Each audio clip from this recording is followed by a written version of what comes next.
This is Wally, and like many of you, you're probably doing something very similar, checking in an order. At times, this can be overwhelming and stressful, but don't fret. Even with a big undertaking such as this, you must always remember to never cut corners in the check-in process. It often leads to sacrificing quality. One important rule is to always inspect the rags before putting away. Inspecting is an important part of the QC process. We want our rags to be at the highest quality for our customers. Let's get a closer look.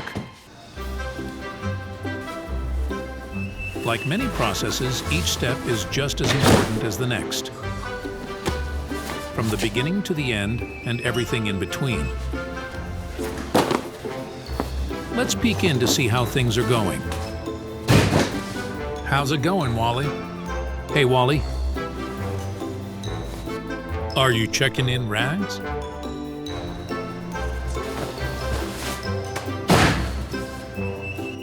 Hey, did you check that rag? Are you sure? Wally, are you sure? Oh, Wally. Do you know how to properly inspect rags? Would you like to learn? Well, come on, let's go see. First things first. Start by unrolling a protective barrier, preferably black or clear plastic visqueen, to create a bit of separation between the rag and possible dirty floor to avoid any further damage or contamination. Begin stretching the rag open to fully examine properly. Walk the perimeter, focusing your attention on all the ties to make sure they are in suitable shape and are not damaged or tattered. If so, remove and replace the ties. If ties are missing, replace them. You got it so far, Wally? Good. Let's move on. The other thing you might be looking for are stains and rips in the material. In this example, the solid rag has really bad-looking salt stains. This is the fire retardant that is coated on the material from the manufacturer. This occurs when the material is wet and the moisture soaks into the rag, causing this chemical reaction. Using a soft brush can sometimes clean this type of stain only if it's a small area. Typically, this will have to be replaced or cut down.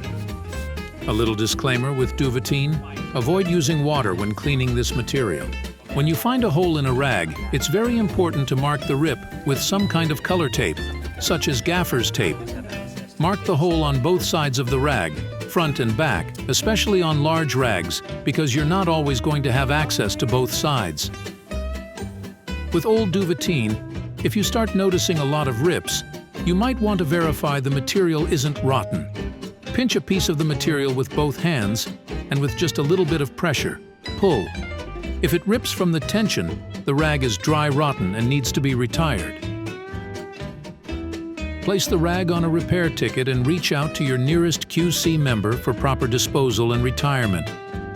Side note, the material does tear on the straight grain, so when doing a strength test, make sure to go against the length of the rag. Sometimes, the grips will swap out the ties with a thicker sash. That will have to be replaced with an actual mason line tie. Always start in the corners when replacing ties. Corners always get 2 ties. The reason for the 2 ties is when you attach the rag to a frame, you can tie the corners to this side of the frame and then this side.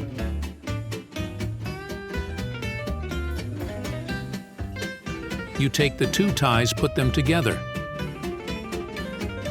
Go from the back to the front, do a loop knot and a quick pull. You want to have the corner showing, and this is the knot in the back. The last step is one quick knot.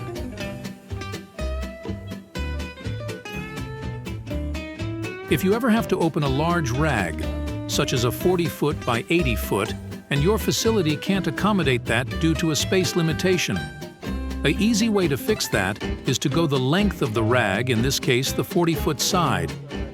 Stretch that side out to make a rough reap, and with your partner's help, reap the rag 3 to 4 feet at a time. Start by laying the rag bag down and start your first roll inside of the rag bag's tie. By doing this method, you will ensure that the rag will fit in the bag provided. Find the side the barcode is on and make a tight roll towards it, so when the rag is placed in the bag, the barcode is upright.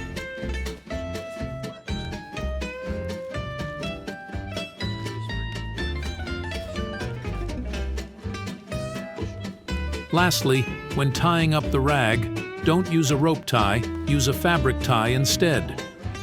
The rope ties will leave an indentation over time.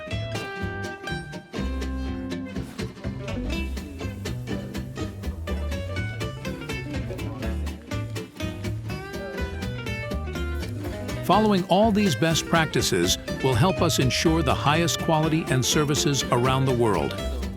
As you can see, skipping a step can lower our overall performance and level of service our customers expect from us. Let's see how Wally's doing now.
Wally, how's it going? Looks like you are following every step. That's great.